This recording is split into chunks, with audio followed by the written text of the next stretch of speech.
En 1786, monsieur le marquis Nicolas Louis-Marie Magon de la Gervaisais, sous-lieutenant aux carabiniers de monsieur, alors en garnison à Saumur, tomba de cheval et se démit le pied droit.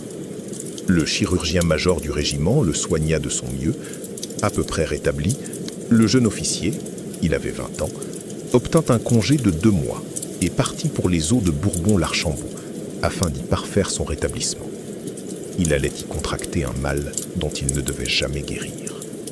Ce n'est point que les célèbres sources, fameuses depuis les Romains, n'opérassent pas sur lui leur miracle coutumier. Un vieux dicton assure qu'on pourrait chauffer tous les fours de la ville de Bourbon-l'Archambault rien qu'en brûlant les béquilles laissées par les malades à la fin de leur traitement. Et monsieur de la Gervaisais, très satisfait de sa cure, se voyait déjà, au bout de quelques jours, en état de parcourir sans soutien les belles avenues de marronniers plantées, un siècle auparavant, sur l'ordre de Madame de Montespan. C'est même à cette guérison rapide qu'il dut de ne pouvoir échapper à la corvée de saluer monsieur le duc de Bourbon, venu de Chantilly pour prendre les eaux. Le duc de Bourbon, arrière-petit-fils du grand Condé, était un très haut et très puissant personnage. Prince du sang royal, père et grand maître de France, duc d'Enghien et de Guise, comte de Clermont et de 100 autres lieux, gouverneur et lieutenant général pour le roi en ses provinces de Bourgogne et de Bresse, monsieur de la Gervaisais, en sa qualité d'officier du roi, se voyait dans l'obligation d'aller, une fois au moins, faire sa cour au nouvel arrivé, quoiqu'il ne détestât rien. Or, le dit prince avait amené avec lui sa fille, la princesse Louise, connue à la cour sous le nom de Mademoiselle de Condé. Elle avait 28 ans, elle était charmante. Des traits délicats, un teint d'une blancheur délicieuse, une chevelure opulente, et dans le regard ainsi que dans le sourire, une expression d'enjouement et de candeur qui charmait dès l'abord. En dépit de tous ces avantages, Mademoiselle de Condé était restée fille, non point que les prétendants à sa main eussent manqué, mais la maison royale de France, à laquelle elle appartenait, était alors en tel renom dans le monde que ces princesses ne pouvaient contracter aucun mariage qui ne ressemblât à une mésalliance. Nulle famille souveraine n'étant de rang à présenter, pour de telles parties, un époux sortable. Les filles de Louis XV ne s'étaient point mariées, la sœur de Louis XVI devait également renoncer à trouver un prince digne d'elle, et il en avait été de même pour Louise de Condé.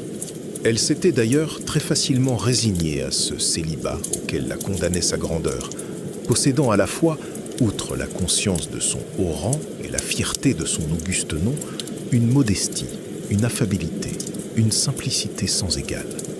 Son âme et son esprit étaient plus dignes d'admiration encore que les traits de son visage. Et il faut bien que tant de qualités eussent été irrésistibles, puisque monsieur de la Gervaisais, dès la première entrevue, se trouva non point seulement séduit, mais subjugué. Et ce qui étonnera davantage, c'est que la princesse elle-même ne parvint pas à dissimuler l'intérêt que lui inspirait soudain cet humble officier, jugé par elle bien différent de tous les courtisans qui l'entouraient depuis son enfance. Il n'était pas cependant d'une beauté saisissante. La chronique n'a rien rapporté de ses avantages physiques, et c'est donc qu'il n'avait rien de particulier. Son élégance était médiocre, son attitude paraissait à l'ordinaire assez gauche et timide. Il ne ressemblait pas du tout à ces officiers de cour, parés, musqués, beaux parleurs, devant à la société des grandes dames et à l'habitude d'approcher le roi une suffisance et une autorité conquérante. La Gervaisais, breton d'origine, gardait dans ses façons quelque chose de la rudesse et de l'âpreté de sa terre natale. Il n'avait jamais mis le pied à Versailles et s'était jusqu'alors confiné dans les devoirs de sa vie de garnison. Comment Mademoiselle de Condé pressentit-elle l'ardeur insoupçonnée de ce jeune gentilhomme pour les idées généreuses et nobles? À quel signe devina-t-elle qu'il y avait en lui un héros assoiffé de sacrifice et d'abnégation? Ou plutôt, n'est-ce pas d'un regard de la princesse que naquirent au cœur du petit officier ces sentiments si peu communs et si désintéressés? Leur première rencontre décida de leur vie à tous deux. Ils s'aimèrent. Et si nul ne s'étonnera de cette passion subite d'un jeune homme de 20 ans pour une si délicieuse princesse, il est plus surprenant que celle-ci ait éprouvé, en coup de foudre, cet amour sans issue qui ne pouvait apporter à l'un et à l'autre que des douleurs. Ils s'aimèrent, et Mademoiselle de Condé ne chercha pas un instant à cacher la ferveur débordante de son cœur. Elle n'accepta plus que monsieur de la Gervaisais comme compagnon de ses promenades. Chaque matin, ils allaient ensemble à la source Jonas ou à la fontaine de Saint-Pardoux afin d'y prendre les eaux. On les revoyait, par les beaux après-midi, cueillant des fleurs sauvages au pied de la Quinquingrogne, vieille tour du XIVe siècle, vestige de l'antique château des Bourbons. En revenant de leur course, chargés de violettes et de pervenches, ils ne prenaient point la peine de se soustraire aux curieux et suivaient la grande rue de la ville sans songer que leur apparition causait événement. Les gens les regardaient passer et s'ébahissaient de la témérité de l'amoureux lieutenant. Car il était bien certain que ce roman ne pouvait se terminer pour lui que par la Bastille ou quelque autre geôle d'État. Une lettre de cachet étant la seule solution possible de cette idylle presque semblable à un crime de lèse-majesté. La princesse et l'officier avaient déjà tracé le plan de leur existence. Ils s'aimeraient de loin, ne pouvant songer à s'unir. Ils s'aimeraient toujours, sans se voir jamais. Détermination héroïque que, dans l'enthousiaste ardeur des premiers jours, ils jugeaient réalisable. Ils en échangèrent le serment. Et quand mademoiselle de Condé quitta Bourbon-l'Archambault, comme le lieutenant, perdu dans la foule entourant la berline, se tenait à l'écart, s'efforçant à réprimer sa trop manifeste émotion, on entendit la princesse, s'adressant à lui, dire à haute voix « Monsieur le marquis, vous me donnerez de vos nouvelles, je promets de vous répondre. » C'était l'aveu public d'une situation sans précédent, comme sans exemple dans l'histoire de la cour de France. C'est ainsi que s'amorça cette correspondance qui, publiée 50 ans plus tard, révéla la chaste histoire d'amour et fit connaître l'âme admirable de la dernière des Condé.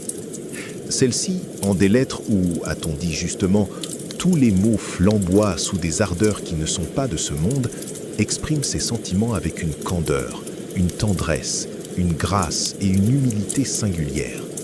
Elle se fait petite devant son ami. Sa délicatesse l'avertit que, princesse du sang royal, elle doit lui faire oublier l'infranchissable distance qui le sépare d'elle. Le secret de son cœur est connu maintenant du prince son père et de son frère, le duc de Bourbon. Pourquoi le dissimulerait-elle ? Sa vertu n'a rien à cacher. Elle rougirait de ne point proclamer le lien qui l'unit devant Dieu à celui que les préjugés mondains lui interdisent d'élire pour époux. Mais elle est prête au sacrifice. Elle se sent de force à immoler son bonheur à celui qu'elle aime. S'il devait trop souffrir d'une tendresse sans espoir, elle préférerait son indifférence. Elle trouverait de la consolation à le sentir heureux. Elle sait qu'un jour, il a regardé avec tristesse des petits-enfants, et elle s'épouvante à la pensée qu'elle le prive du bonheur d'être père. Aussitôt, elle le dégage de son serment. Elle ne demande plus que la seconde place dans le cœur dont son cœur est plein. Il y a des sacrifices bien cruels, écrit-elle. Quand on aime, on les fait. Je ne sais pas si on les supporte. Elle en arrive à maudire le rang auquel elle appartient. Le roi lui-même ne pourrait lever les obstacles qui s'opposent à son bonheur. D'ailleurs, ces préjugés redoutables, elle les partage. Elle en souffre, mais veut y demeurer fidèle. Avec quel déchirement, quel regret. Oh, les petites maisons des vignes, soupirait-elle. Il faut dire que le marquis de la Gervaisais n'avait rien d'un mystique ni d'un ascète. Esprit fort, imbu de la philosophie du siècle, ayant depuis son jeune âge perdu tout sentiment religieux, il était peu disposé à la vie séraphique. Aussi est-il surprenant de constater combien est rapidement puissante sur cet esprit indépendant, mal préparé au renoncement et à la résignation, l'empreinte de la sainte fille qui lui a voué un si parfait amour. À peine se débat-il sous la douce main qui le mène, sa pieuse princesse exige qu'il apprenne à prier en priant pour elle. Elle veut qu'il demande à Dieu qu'elle obtienne la grâce de porter allègrement l'épreuve qui détruit leur avenir à tous deux. Elle ne consent pas à ce que son ami soit malheureux. Elle lui enseigne discrètement un moyen d'échapper à la tristesse. Si elle devait bientôt mourir, elle souhaiterait qu'il se consolât en s'occupant des pauvres. La charité, à son avis, est la vraie source de toutes les joies. Elle cherche à lui rendre la foi qu'il a perdue. Elle répond à ses objections en lui dépeignant la puissance de la prière, la générosité du sacrifice chrétien. Et quel cri de bonheur le jour où elle apprend que, par amour pour elle, il est entré dans une église et qu'il est resté longtemps agenouillé devant le tabernacle, implorant Dieu pour qu'elle soit heureuse. Il semble que, à cette confidence, le cœur de la princesse a débordé. La passion l'emporte. Elle ne peut plus vivre loin de son ami, qui tient maintenant garnison à Rennes. Elle demande pour lui, à son père, une lieutenance dans les gardes françaises, dont le régiment ne quitte jamais Paris. Le prince de Condé, sûr de sa fille, obtient facilement cette faveur enviée. La princesse est à Chantilly. Bientôt, l'hiver venant, elle va rentrer à Paris, où la Gervaisais vient de s'installer, ivre de bonheur. Mais à mesure que le moment approche de cette réunion tant désirée, 1 an déjà s'est écoulé depuis les trop courtes entrevues de Bourbon-l'Archambault, la pure amoureuse est prise d'effroi. Ses lettres deviennent plus rares, plus réservées. Elle a scrupule de le revoir. Lui trépigne d'impatience, s'irrite. Quand donc quittera-t-elle Chantilly? Et, après un mois de silence, il reçoit une lettre où elle le supplie de partir avant qu'elle arrive. Elle est sans force. Si elle le rencontre, elle sait qu'elle perdra toute sa vaillance. Ses luttes la brisent. Elle est malade. Il l'aime tant qu'il obéit et retourne à sa lointaine Bretagne. Alors seulement, elle ose affronter Paris et se réinstalle dans ce joli hôtel bâti pour elle par l'architecte Brongard au fond du faubourg Saint-Germain et qu'on peut voir encore, parfaitement intact, au numéro 12 de la rue Monsieur. Là, elle s'abandonna à ses larmes, de ce cabinet bleu qui lui est si cher, dont elle a si souvent décrit à son ami l'élégante intimité et dont elle a même à son intention tracé le plan. Elle lui écrit une lettre, la dernière. « Oh, ne me haïssez pas, mais ne m'aimez plus. Adieu. Votre réponse terminera notre correspondance. » Mais elle se sent si peu de courage et tant d'alarme qu'elle redoute déjà cette réponse. « Si elle ne doit pas achever de briser mon cœur, je vous supplie de m'en prévenir par une petite croix tracée sur l'enveloppe. Sans ce signe, elle n'osera pas l'ouvrir. » La réponse de la Gervaisais parvint 3 semaines plus tard. L'enveloppe ne portait pas de petite croix, et la lettre fut brûlée sans être lue. On a de la princesse un dernier billet adressé à un confident de ses peines. Dites-lui, non pas que je serai heureuse, il ne le croirait pas, mais que l'idée d'avoir rempli mon devoir sera toujours ma consolation. Le marquis de la Gervaisais l'aimait encore pourtant, mais la haute vertu de son idole avait transformé son cœur. Lui aussi, maintenant, comprenait l'austérité du devoir et se plaisait au sacrifice. Revenu au Dieu de celle qu'il avait tout entier conquis, il acceptait courageusement de n'exister plus que pour les âpres voluptés cénobitiques. Cette sainte avait accompli un miracle et fait de lui un saint. Il se résignait à ne plus la voir, à ne plus correspondre avec elle, mais il s'était juré de lui consacrer tout de même sa vie. Il donna sa démission et partit pour la Suisse, qu'il explora, seul, à pied. L'isolement, l'amour éperdu et sans espoir, la contention de son esprit, l'habituelle fréquentation des hautes pensées, avaient produit en lui une singulière métamorphose qui se manifestait par une sorte de pouvoir divinatoire. Avant 1789, il fut le premier qui prédit à la monarchie. « Tu vas tomber. La République viendra après toi. » Au premier jour de la Révolution, il pressentit le calvaire qu'allait gravir la famille royale. Il fit aviser de ses craintes la princesse de Condé. Elle gagna l'étranger avec son père, son frère et son neveu, ce charmant et brave petit duc d'Enghien qu'elle aimait comme un fils et dont elle avait surveillé maternellement l'éducation. Louise de Condé était en Allemagne. La Gervaisais passa en Angleterre. Il y resta tant que dura la terreur. À son retour en Bretagne, dans les premiers jours de 1795, il s'occupait à rassembler les débris de sa fortune, quand il apprit que, du fond de son exil, sa fidèle princesse, qui n'avait cessé de penser à lui, ordonnait qu'il renonçât au célibat.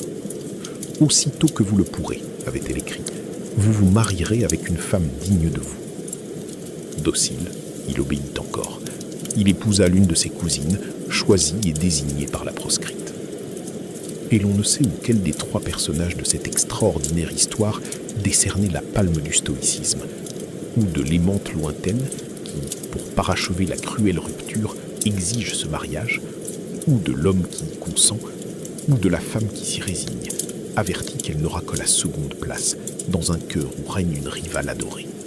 Errante à travers l'Europe, Mademoiselle de Condé, assurée maintenant contre soi-même, se donna à Dieu sans partage. Désormais, elle ne sera plus ni Altesse ni Condé. Elle a revêtu la robe de bure et coiffé le bonnet de deuil des religieuses. Elle ne veut porter d'autre nom que celui de sœur Marie-Joseph de la Miséricorde. Un deuil terrible a déchiré son âme. son cher neveu, son enfant d'élection, le petit, comme elle le nomme, le duc d'Enghien, arraché traîtreusement de sa retraite hors de France, est tombé, sans jugement, sous les balles de Bonaparte. L'Europe entière a frémi de ce crime. Louise de Condé, la Vestale catholique, s'est réfugiée dans la prière. Désormais, elle est morte au monde. Ce qu'apprenant, le marquis de la Gervaisais s'est cloîtré, lui aussi. Il s'est retiré dans une de ses terres, où il vit isolé de tous, poussant la charrue, défrichant les landes, menant l'existence d'un paysan, sans plaisir, sans relation, sans autre préoccupation mondaine que l'idée fixe de son ami perdu, dont il lui semble que, à toute heure, la pensée muette rencontre sa pensée à travers les espaces. Une seule fois, il sort de son silence. C'est en 1811, alors que Napoléon, à son apogée, sacré par le pape et marié à la fille des Habsbourg, tient le monde sous ses pieds. La Gervaisais, inspirée par quelques voix secrètes, est seule à discerner la fragilité du colossal édifice. De sa main alourdie par le soc et la bêche, il écrit au tout-puissant empereur « Sire, faites la paix. Si vous brûlez une cartouche de plus, vous êtes perdu. C'est un paysan qui vous le dit. » La missive parvint au ministère de la police et fut classée parmi les paperasses dans le carton réservé aux lettres de fou. 2 ans plus tard, l'Empire s'effondrait. Les survivants de la famille de Condé, c'est-à-dire la princesse Louise, son père et son frère, rentraient à Paris. La princesse trouvait un asile chez sa belle-sœur, la duchesse de Bourbon, dans ce bel hôtel de Matignon, rue de Varennes, qui récemment abritait les ambassadeurs d'Autriche. Mais cette demeure paraissait trop somptueuse à la pieuse fille des Condé. Elle obtint de se retirer dans un petit pavillon, élevé à l'extrémité du vaste parc de l'hôtel. Modeste construction qui, réparée il y a quelque 30 ans, existe encore et prend accès sur la rue de Babylone. Louise était là tout près de la chapelle des Missions, alors église paroissiale, et de son ancien hôtel de la rue Monsieur, qu'elle ne voulait plus habiter, redoutant encore de se retrouver en ce cabinet bleu où elle avait écrit tant de lettres brûlantes à l'ami volontairement aboli. Lui, déjà cinquantenaire, n'oubliait pas. On a quelques indices que, apprenant le retour de celle qu'il aimait toujours, il quitta sa charrue et vint à Paris, dans l'espoir peut-être de la revoir. Il ne tenta point pourtant de la rencontrer, mais il se risqua à parcourir cette rue de Babylone où il savait qu'elle demeurait, et à passer, le cœur grelottant, devant la petite maison que signalaient 2 guérites vides, la modestie de la dernière des Condé s'effarouchant des sentinelles d'honneur auxquelles avaient droit les princesses. On sait seulement que, un jour, à la fin de février 1815, elle reçut un billet anonyme contenant ces seuls mots « Quittez Paris, il va revenir ». C'était la Gervaisais qui, veillant sur elle, prophétisait. 10 jours plus tard, on apprenait que Bonaparte avait débarqué au golfe Juan et qu'il marchait triomphalement sur la capitale. Nouvel exil pour les Bourbons. Exil de courte durée qui ne se prolongea pas au-delà des 100 jours fatidiques. À la seconde restauration, Louise de Condé obtint du roi la faveur de se loger au Temple et d'y établir la communauté fondée par elle. La vieille tour sinistre, naguère prison de la famille royale, était démolie. Mais l'ancien palais du grand prieur, où Louis XVI détrôné avait été livré le 13 août 1792 à la commune triomphante, existait encore. C'est là que s'établit sœur Marie-Joseph de la Miséricorde. L'ancien grand salon fut transformé en chapelle et chaque jour, par la volonté de la tante du duc d'Enghien, on priait là pour le meurtrier. C'est au Temple que l'ex-princesse mourut, parmi ses bénédictines éplorées, en 1824. L'éloge de la sainte défunte parut en une brochure intitulée « Une âme de Bourbon » et signée du nom d'un écrivain que personne ne connaissait, de sorte que la plaquette passa inaperçue. Ce nom était Marquis de la Gervaisais. De même que jadis il avait dit à la République « Tu es trop violente, un soldat te bridera ». Il prédisait maintenant à la royauté et à ses partisans « Vous songez trop au passé, l'avenir se débarrassera de vous ». 6 ans plus tard, l'oracle se réalisait. Au Bourbon de la branche aînée succédait le roi citoyen. La Gervaisais salua son intronisation par cet avis. Vous avez fait choir votre cousin, un homme en blouse vous fera tomber. Car maintenant, il n'arrête pas de vaticiner. N'ayant plus de charrue à diriger, libre, enfin, de reparaître au jour des vivants, après 38 ans de séquestration volontaire, il se manifeste abondamment. « Je ne suis ni prophète, ni fils de prophète, proclame-t-il. Le Seigneur m'a pris lorsque je menais mes bêtes, et il m'a dit « Allez et parlez à mon peuple d'Israël. » Et il parle, le loquace breton, qui s'est tu durant si longtemps. Il parle, ou plutôt il écrit, sans ménagement. Plus de 300 brochures sont publiées par lui, sous son nom. On a calculé que ces opuscules réunis formeraient au moins 25 gros volumes. Malheureusement, tout cela est éparpillé, presque introuvable. Et d'ailleurs, qui de nous aurait le courage d'aborder ce fatras? Ceux qui ont essayé d'y pénétrer assurent que ni la Sibylle de Cumes, ni le divin Tirésias, ni la Pythonisse de Delphes, ni Mademoiselle Lenormand, ni les somnambules, ni les astrologues n'ont égalé en lucidité et en divination le parquis de la Gervaisais. Mais ces horoscopes sont présentés sous une forme si grandiloquente qu'on a quelque peine à en poursuivre la lecture. Pourtant, on y rencontre des aperçus saisissants. Cet homme étrange a vu, longtemps à l'avance, la mort du duc d'Orléans, tombant de voiture en se brisant le crâne sur un pavé de Neuilly.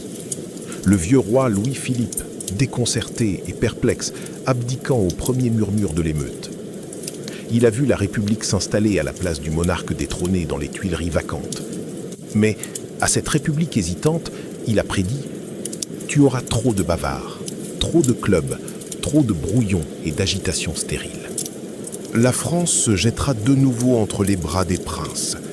Il a vu le péril prussien et le vieil empire d'Allemagne rétabli au profit des Hohenzollern. Il a vu le triomphe de l'aristocratie bourgeoise, l'oligarchie financière. Attendez. Vous avez fait une révolution contre les nobles. On en fera une contre vous. Vous adorez l'argent, votre seule charte, votre unique souci, votre Dieu. On ne vous coupera pas la tête. À quoi bon? Ils guillotineront votre argent. Il a vu, et pour un homme qui mourut en 1838, ce n'est point un coup sûr ordinaire. Il a vu avec effroi les progrès de la science tueuse d'hommes, le matérialisme des demi-savants, la dégradation et le mépris des vieilles et saines traditions. Après l'âge du papier, l'âge du fer, puis l'âge du plomb, l'âge des balles et des tueries, des querelles vidées à coups de canon, des hécatombes effroyables et des haines sociales irréductibles. Ils ne sont pas souvent réconfortants, les prophètes.